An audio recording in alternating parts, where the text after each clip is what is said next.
सुधांशु पंत के द्वारा की गई। सुधांशु पंत की हम बात करें 45वें सीएस हैं। सीएस का मतलब चीफ सेक्रेटरी, मुख्य सचिव ऑफ राजस्थान, है ना, चीफ सेक्रेटरी ऑफ राजस्थान। और ये प्रश्न अभी पूछा गया था और तुम्हारे पेपर में 6 पारी में वापस से पूछा जाएगा, ध्यान रखना, मोस्ट इंपोर्टेंट प्रश्न है। सब इंस्पेक्टर में जिला मिल जाता क्या? नहीं, मुश्किल है, जिला नहीं मिलता।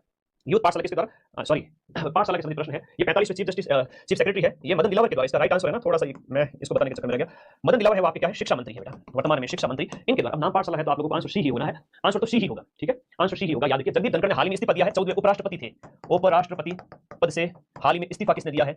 उपराष्ट्रपति पद से। देखो, अच्छे लोगों की संगति रखनी, अच्छे लोगों का स्टेटस देखना, तुम्हें लगे कि इसका स्टेटस नहीं देखना, उसको हाइड कर दिया करो, ठीक है, स्टेटस देखो मत।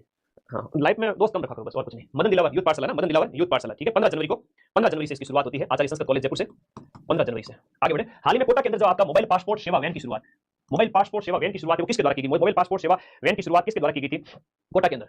बहुत प्यारा क्वेश्चन है, पीएम मोदी के द्वारा, बदलाव जी के द्वारा, ओम बिरला के द्वारा दिए गए में से आपका किसके द्वारा इसकी शुरुआत की गई थी? है ना, बढ़िया प्रश्न है।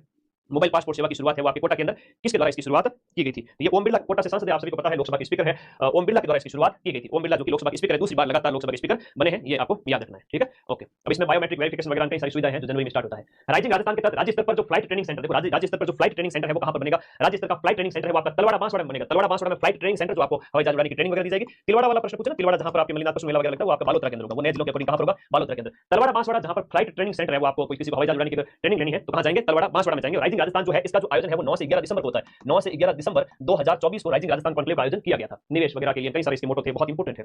अगला प्रश्न, सभी कार्यालयों को एक स्थान पर लाने के लिए जो कर्मशिला भवन का नवाचार, कर्मशिला भवन किस जिले में किया गया? कर्मशिला भवन है वो आपका कहां पर? भरतपुर के अंदर, जहां पर जितने भी डिपार्टमेंट है उनको एक स्थान पर लाने के लिए कर्मशिला भवन है वो आपका बनाया गया है, ठीक है। कर्मशिला भवन का निर्माण है आपका, कर्मशिला भवन। इसके साथ साथ एक और चीज बताता हूं, कर्मयोगी भवन है वो भी सुजस में दिया हुआ था। कर्मयोगी भवन है वो आपका कहां पर है? कर्मयोगी भवन आपका कोटा के अंदर, ये भी सुजस के अंदर लिखा हुआ था। एक और ऐसा कैसा भवन दिया हुआ था, उसका नाम है आपका विज्ञान केंद्र, कहां पर स्थापित किया गया है? विज्ञान केंद्र आपका भरतपुर के अंदर। विज्ञान केंद्र आपका कहां पर स्थापित किया गया है? विज्ञान केंद्र भरतपुर के अंदर। विज्ञान केंद्र भरतपुर में, कर्मयोगी भवन कोटा के अंदर, और कोटा के भरतपुर के अंदर आपका जो है कर्मशिला भवन, जो डिपार्टमेंट जितने भी गवर्नमेंट के हैं वो एक जगह लाने के उद्देश्य से, ठीक है। तो विज्ञान केंद्र भी भरतपुर हो गया, कर्मयोगी आपके कोटा के अंदर हो गया। नेक्स्ट देखिएगा, हाल ही में राजस्थान के किन जिलों